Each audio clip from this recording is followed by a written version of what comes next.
fait, il faut comprendre une chose, c'est que en 13 ans, on a en fait accompagné beaucoup de monde qui arrive dans notre bureau avec des comportements qui semblent non constructifs, qui les emmènent dans le mur, etc. Et on pourrait se dire, tiens, sont des cas désespérés, il y a des gens qui me disent mais je vais être votre petit mouton noir, etc.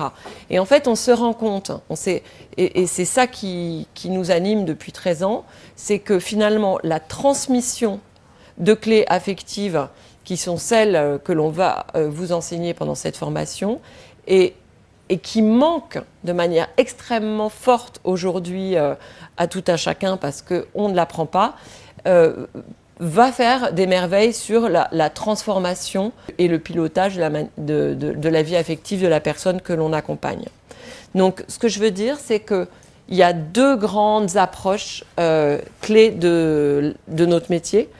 La première, c'est la transmission de clés affectives, qui sont, si vous voulez, tellement différentes de ce que l'on peut recevoir à tout va. Parce qu'aujourd'hui, vous avez les neurosciences, vous avez l'apport scientifique sur la question affective, vous avez la psychologie, vous avez le développement personnel.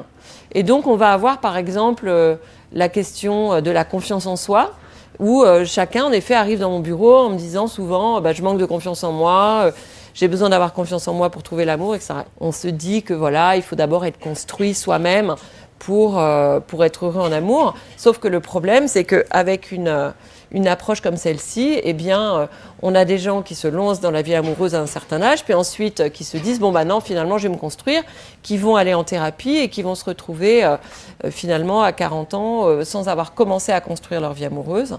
Et puis, on ne peut pas non plus se dire que il faut vraiment tout le temps faire cette introspection, travailler sur son passé pour trouver l'amour. C'est pas un message qui me semble en fait structurant, parce qu'il amène plutôt une personne à contrôler ce qu'elle est.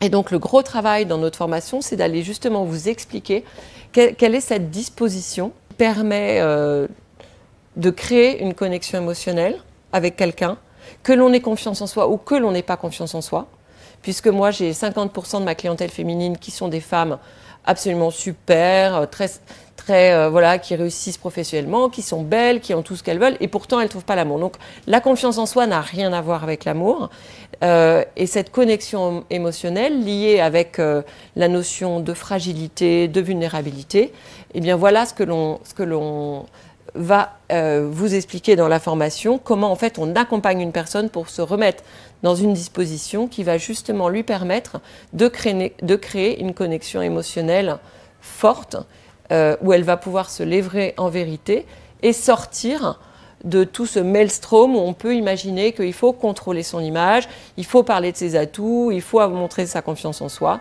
C'est finalement comme ça qu'on passe plusieurs années à côté de l'amour, parce que on ne crée pas de connexion vraie, on ne crée pas une connexion qui grandit.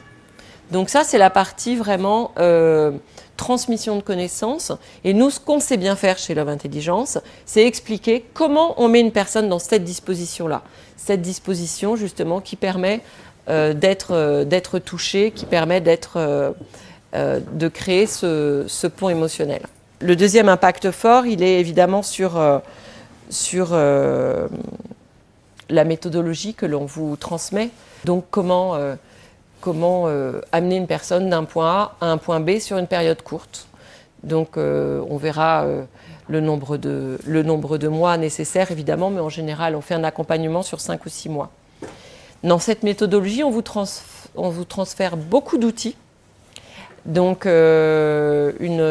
plus d'une vingtaine d'outils qui vont vous permettre en fait de pouvoir justement pendant une séance de pouvoir vous adosser à des éléments sur lesquels vous pouvez faire travailler votre coaché, votre client, votre patient, qu'importe comment vous l'appelez. Et ces outils que vous pouvez donner entre les séances, que vous pouvez donner pendant les séances.